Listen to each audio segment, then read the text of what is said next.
సమస్త మహిమ ఘనత ప్రభావములు జీవగల దేవునికే చెల్లునుగాక. మన ప్రభువును లోకరక్షకుడును జీవాధిపతి అయిన యేసుక్రీస్తు నామంలో ప్రియమైన హోప్ టీవీ ప్రేక్షకులందరికీ కూడా శుభాభివందనాలు తెలియజేస్తూ ఉన్నాను.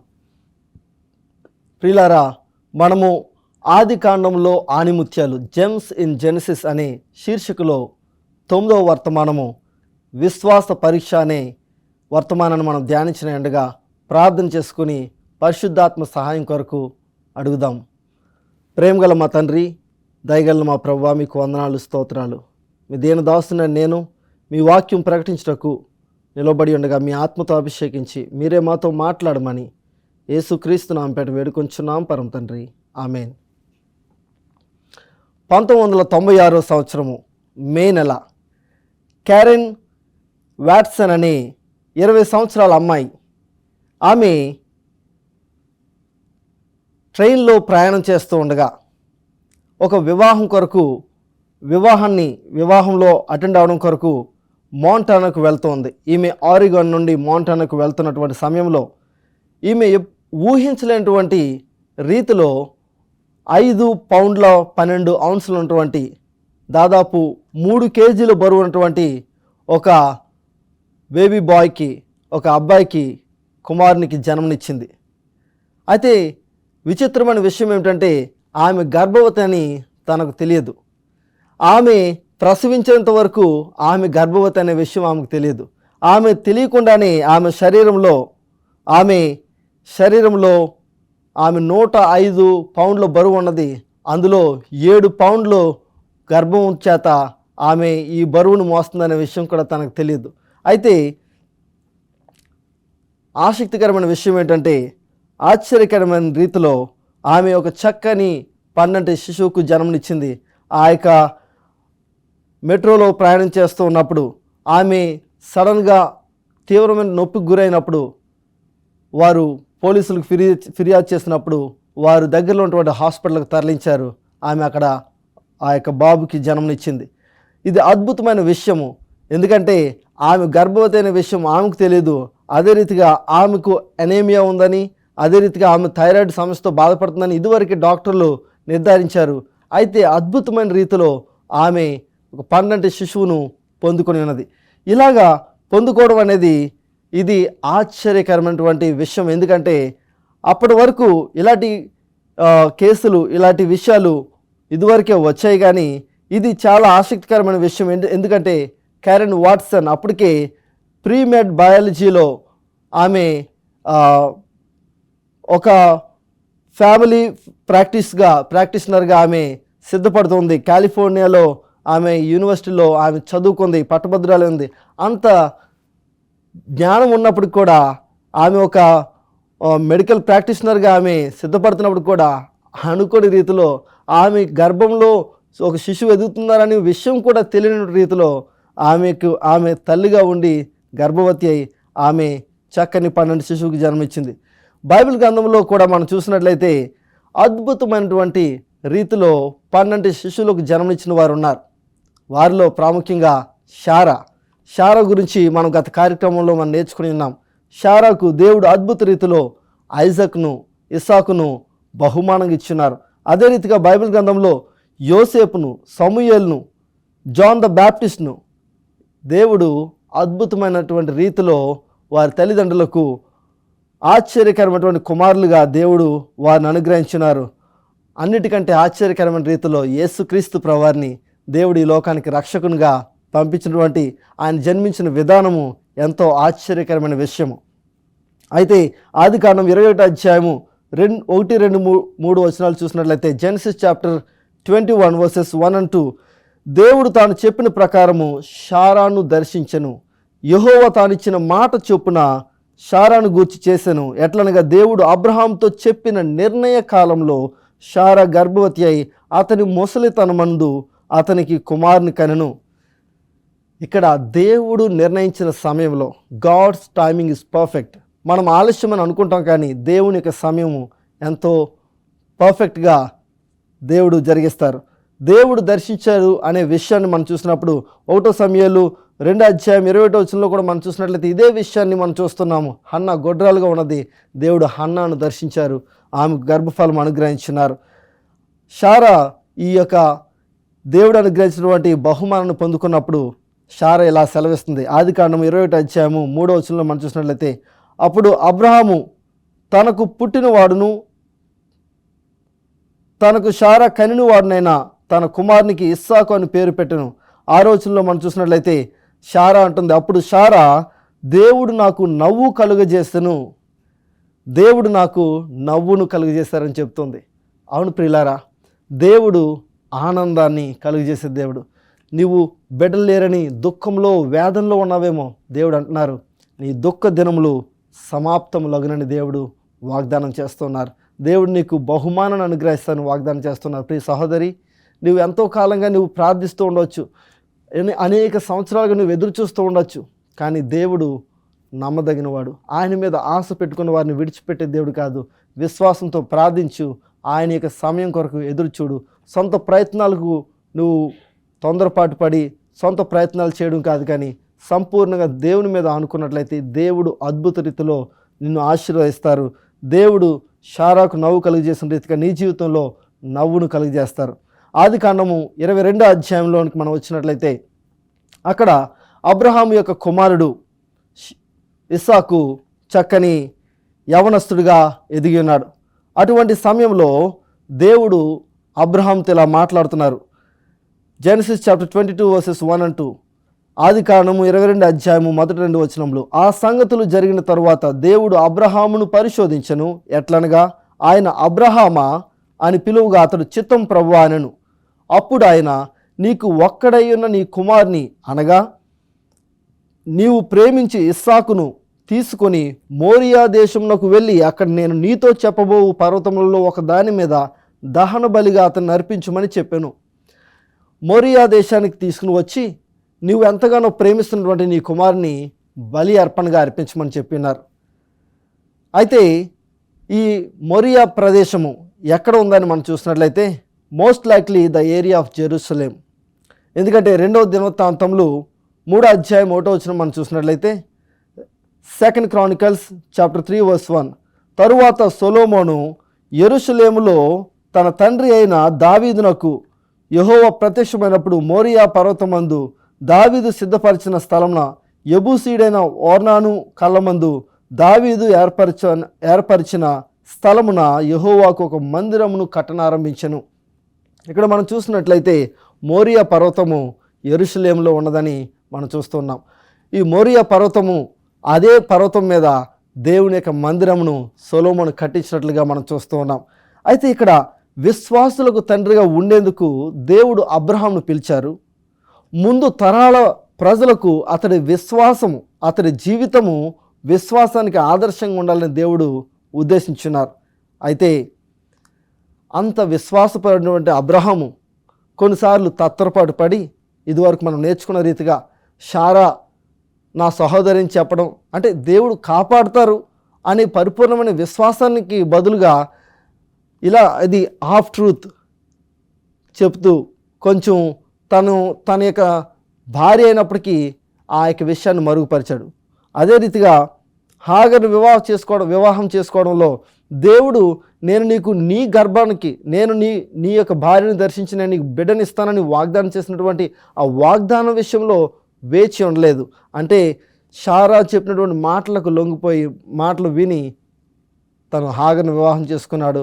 హాగర్ ద్వారా సంతానం పొందుకోవాలని శారా చూసింది. దేవుని యొక్క విశ్వాస విషయంలో వారిద్దరూ కూడా తత్తరపాటు పడి ఉన్నారు. అయినప్పటికీ ఇప్పుడు అబ్రహాము విశ్వాసులకు తండ్రి మరి ఎలా అవుతాడు అని మనం అనుకోవచ్చు. దేవుడు అందుకనే అబ్రహాము సంపూర్ణ పరిపూర్ణ విధేయత ఇంకా కనపరుస్తున్నాడు లేదా అన్న విషయంలో దేవుడు మరొక పరీక్ష పెడుతున్నారు. తన తండ్రి ఇంటి నుండి పిలిచినప్పుడు దేవుడు చెప్పిన మాటకు విధేయుడై విశ్వాసంతో ముందుకు అడుగు వేశాడు, విశ్వాసంతో ముందుకు వచ్చి ఉన్నాడు, దేవుడు చూపించిన ప్రదేశానికి వెళ్ళాడు. ఆ విషయంలో అంతా కూడా బాగానే ఉంది. కానీ కొన్నిసార్లు మనం కూడా విశ్వాసంలో చక్కగా ఎదుగుతూ ఉంటాం, దేవుని చిత్తానుసారంగా నడుచుకుంటూ ఉంటాం. కొన్నిసార్లు రాజీ పడిపోయే ప్రసక్తి ఏర్పడుతూ ఉంటుంది.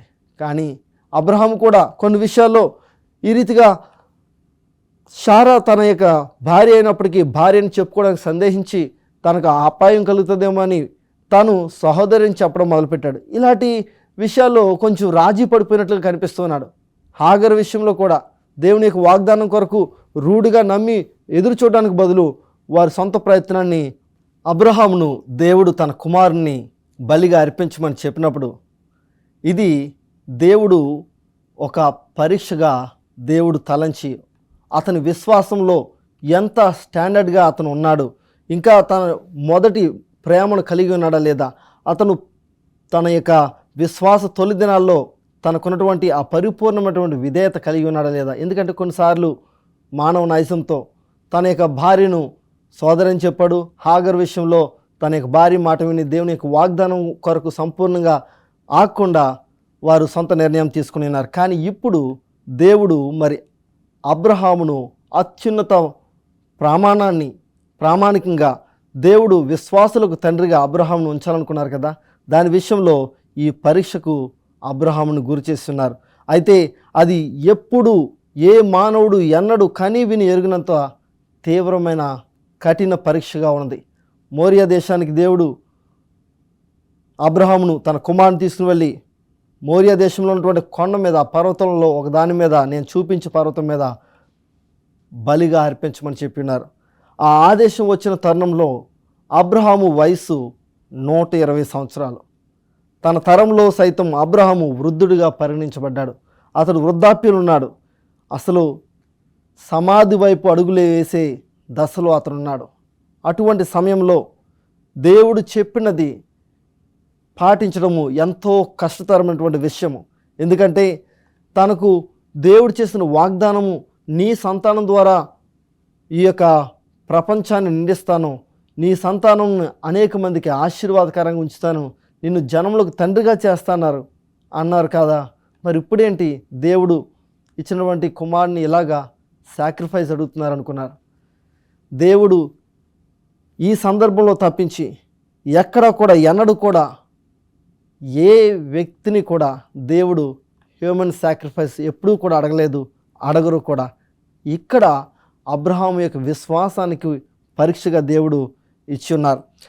పితరుడు అబ్రహాము ధనధాన్య సిరి సంపదల మధ్య పేరు ప్రతిష్టతలతో బెర్షెబాలో ఆయన నివసించాడు. బెర్షెబా అనే ప్రాంతము ఇది దక్షిణ ఇజ్రాయెల్లో ఉంది. ఇప్పుడు హా నెగేవ్ అని కూడా పిలుస్తున్నారు ఇదే ప్రాంతాన్ని. అబ్రహాము భాగ్యవంతుడు. ఆ దేశ పరిపాలకులు మహారాజు అని అతన్ని గుర్తించారు. అయితే ఇతనికి ఎంతో ఆస్తుంది. అయితే ఎటు చూసినా సరే తన యొక్క పనివారి యొక్క నౌకర్ల యొక్క గుడారాలే కనిపిస్తున్నాయి. అయితే ఇప్పుడు దేవుడు తన యొక్క వంశావళి నిలబెట్టడానికి ఇచ్చినటువంటి కుమారుడు ఇస్సాకు, వాగ్దాన పుత్రుడు, తన కళ్ళ ముందే ఇస్సాకు చిన్నప్పటి నుండి పెరిగాడు, పెద్దవాడయ్యాడు, యువకుడయ్యాడు, ఇప్పుడు యవ్వన దశలో ఉన్నాడు. అయితే దేవుడు ఈ కుమారుని బలిగా అర్పించమని చెప్తూ ఉన్నారు. ఆ ఆదేశం ఆ తండ్రి హృదయాన్ని పట్టి పిండివేసింది. దేవుడు అన్నారు, నీకు ఒక్కడైన నీ కుమారుని అనగా నీవు ప్రేమించి ఇస్సాకును దహన బలిగా అతన్ని సమర్పించమన్నారు. ఈ మాట వినడంతో అతని హృదయము కరిగి నీరైపోయింది.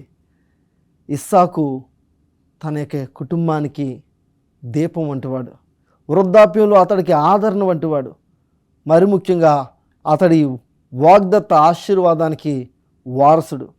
అలాంటి కుమారుణ్ణి ప్రమాదంలోనో ఏదో వ్యాధితోనో కోల్పోతే అది తండ్రికి ఎంతో దుఃఖము, తీవ్రమైనటువంటి దుఃఖాన్ని గురిచేసేది. కానీ ఇప్పుడు తన యొక్క వృద్ధాప్యం ఉన్నప్పుడు తన స్వహస్తాలతోనే తన కుమారుని అర్పించమని చెప్పడం ఇంకా హృదయాన్ని ఎంతో భారానికి గురి చేసింది. అయితే ఇప్పుడు దేవుడు చెప్పినటువంటి మాట ఇది, దేవుడు చెప్పినటువంటి మాటను పాటించడానికి ఇది చాలా కష్టతరమైనటువంటి విషయము. నరహత్య చేయకూడదని దేవుని ధర్మశాస్త్రం ఆజ్ఞాపిస్తుంది. ఒకప్పుడు దేవుడు నిషేధించినది దేవుడు ఇప్పుడు కోరాడు. అయితే ఈ యొక్క మాట ఇది దేవుడు కోరారనే విషయము గురించి ఆలోచిస్తున్నప్పుడు సాతానుడు పక్క నుండి వచ్చి అబ్రహాంతో సలహా ఇస్తున్నాడు. ఇది నువ్వేం చేయక్కర్లేదులే, ఇది ఏదో అడిగినట్లు దానికోసం నువ్వేం పట్టించుకోక్కర్లేదు అని ఉచిత సలహాలు ఇస్తూ తన యొక్క విశ్వాస విషయంలో దేవునికి నమ్మకం ఉండకుండా రాజీ పడిపోయేలా చేస్తూ ఉన్నాడు.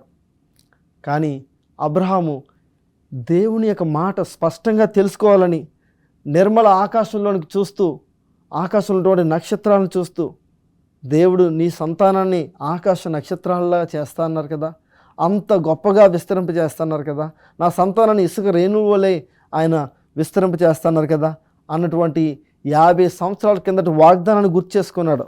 ఈ వాగ్దానం ఇస్సాకు ద్వారా నెరవేరాల్సి ఉంటే ఇస్సాకు మరణించడం ఎలా సాధ్యపడుతుంది? తాను నిజంగా మోసపోతున్నానేమోనన్న సందేహానికి అబ్రహాము గురయ్యాడు.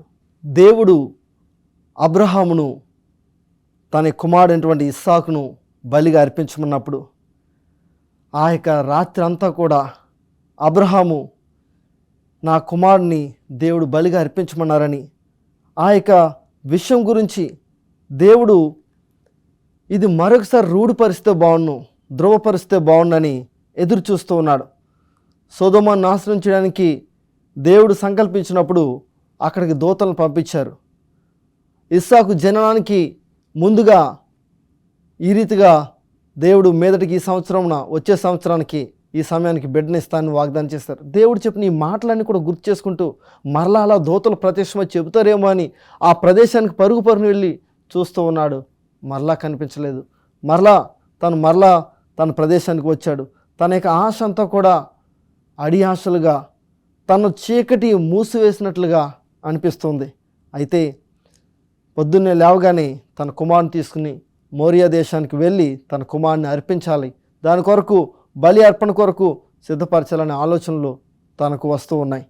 అబ్రహాం తన గుడారానికి తిరిగి వచ్చి ఇస్సాకును చూస్తున్నప్పుడు ప్రశాంతంగా నిద్రపోతున్నటువంటి తన కుమారుడు, యవ్వన కుమారుని చూశాడు.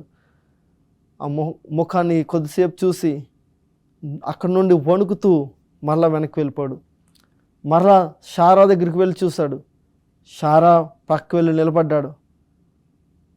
ఆమెను ఒకసారి లేపి నీ కొడుకుని ఒకసారి కౌగిలించుకో, హత్తుకో, ఎందుకంటే దేవుడు ఇలాగా నీ కుమారుని, మన కుమారుని బలి అర్పణ అర్పించమన్నారని చెబితే ఎలా ఉంటుందో, ఆమె దీని కొరకు అంగీకరించదేమో అనే ఆలోచనలు మళ్ళీ వచ్చినాయి.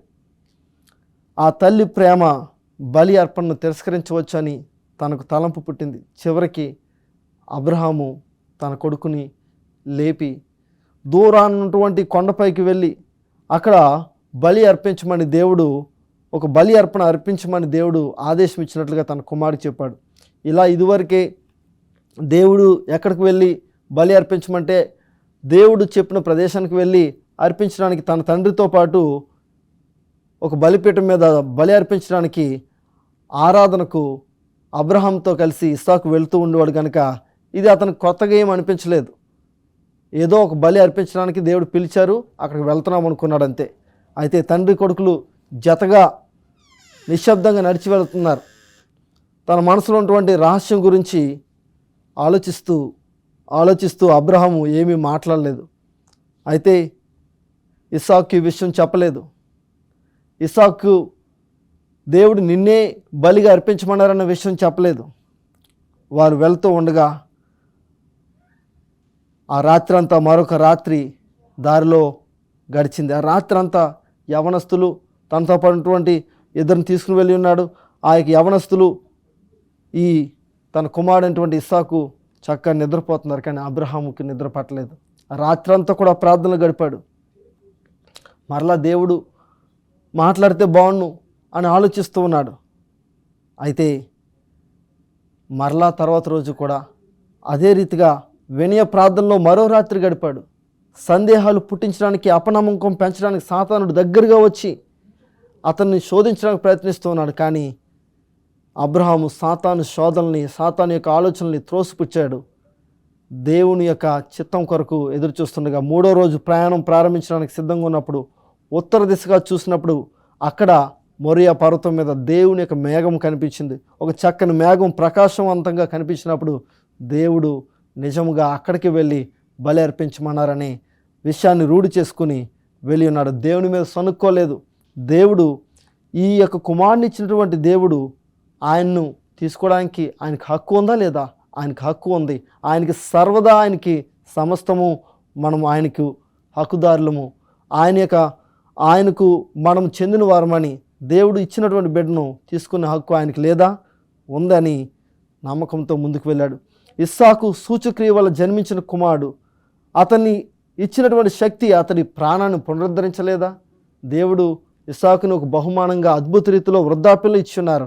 అయితే దేవుడు ఒకవేళ ఇతను బలిగా అర్పించిన మరలా తిరిగి లేపగలడనే విశ్వాసంతో అబ్రహాం ముందుకు అడుగులు వేశాడు. హెబ్రీయుల రాసిన పత్రిక 11:19 మనం చూసినట్లయితే, హీబ్రూస్ చాప్టర్ 11:19, మృతులను సహితము లేపుటకు దేవుడు శక్తిమంతుడు అని అబ్రహాం నమ్మి ఉన్నాడు. తన కుమారుణ్ణి దేవుడు తిరిగి లేపగలరు అని విశ్వాసంతో బలి అర్పణ అర్పించినా సరే దేవుడు మరలా బ్రతికించగలరని సమర్థుడని అబ్రహాము నమ్మి ఉన్నాడు. అయితే తన కుమారుడు తాను ఈ పర్వతం దిగువన ఉండగా పనివారిని వదిలిపెట్టి వీరు వెళ్తూ ఉన్నప్పుడు కుమారుడు అడుగుతున్నాడు, నాన్నగారు మరి కట్టెలు ఉన్నాయి, నిప్పు ఉంది, కానీ మరి బలి అర్పణ గొర్రెపిల్ల ఎక్కడంటే తండ్రికి ఏం చెప్పాలో తోచని పరిస్థితి. ఆ సమయంలో దేవుడే చూచుకునని చెప్పి ఉన్నాడు. ఈ యొక్క సమయంలో మనం చూసినట్లయితే ఇస్సాకు కూడా ఆ మాట ఇంకా దాచి ఉంచి అక్కడికి తీసుకువెళ్ళిన తర్వాత పర్వతం మీద కట్లు పేర్చిన తర్వాత తండ్రి ఇస్సాకుతో మాట్లాడుతున్నాడు. నా కుమారుడా, దేవుడు నిన్నే బలిగా అర్పించమన్నప్పుడు ఆ యవ్వన ప్రాయంలో దాదాపు 20 సంవత్సరాల వయసులో ఉన్నటువంటి ఇస్సాకు తన తండ్రిని వృద్ధాప్యంలో తన తండ్రిని తోసి పారిపోవచ్చు, కానీ తన తండ్రికి విధేయుడయ్యాడు. అలసిపోయిన వృద్ధుడు యవ్వన బలంతో ఉన్న యువకుని అడ్డుకోలేకపోయేవాడే, కానీ ఇస్సాకు బాల్యం నుంచి విధేయత నేర్చుకున్నాడు. ఆ విధేయత చొప్పున అబ్రహాము విశ్వాసాన్ని అతడు కూడా పంచుకున్నాడు కనుక తన ప్రాణాన్ని దేవునికి కానుకగా అర్పించడానికి పిలుపు పొందడము గౌరవంగా పరిగణించాడు. ఆఖరిసారిగా తండ్రి కొడుకులు ఒకరినొకరు చూసుకుంటూ కౌగిలించుకుని వారు ప్రేమ ఉట్టుపడే మాటలతో పలకరించుకొని కౌగిలించుకొని కన్నీటితో ఒకరినొకరు పలకరించుకొని తన కుమారుని పడుకోబెట్టి బలి అర్పిస్తున్న సమయంలో దేవుడు మాట్లాడుతున్నారు. ఆదికాండం 22:11-12 చూసినట్లయితే, యెహోవా దూత పరలోకం నుండి అబ్రహామా అబ్రహామా నువ్వు ఆ కుమారునికి ఏ హాని చేయొద్దన్నారు. దేవుడు అక్కడ అద్భుత రీతిలో అబ్రహాం యొక్క పరీక్షలో అబ్రహాం గెలుచున్నాడు. దేవుడు ఆ విశ్వాసాన్ని మెచ్చుకొని ఉన్నారు. తన కుమారునికి బదులుగా గొర్రెపిల్లను దేవుడు ఏర్పాటు చేసి ఉన్నారు. వాస్తవానికి ఆ గొర్రెపిల్ల యేసుక్రీస్తు ప్రభువారికి సూచనగా ఉన్నది. యేసుక్రీస్తు ప్రభువారు మనకు బదులుగా మరణించడానికి సూచనగా ఉన్నది. యెహోవా ఈరే, దేవుడు చూచుకున్న అనే పేరును ఆ కొండకు ఆ ప్రదేశానికి పెట్టి ఉన్నాడు అబ్రహాము. ప్రియులారా, దేవుడు చూచుకుంటారు. దేవుని మీద విశ్వాసంలో ఏమాత్రం రాజీ పడకుండా ముందుకు సాగుదాము. అట్టి కృపా ధన్యత దేవుడు మనకు కలుగజేయును గాక. ఆమేన్.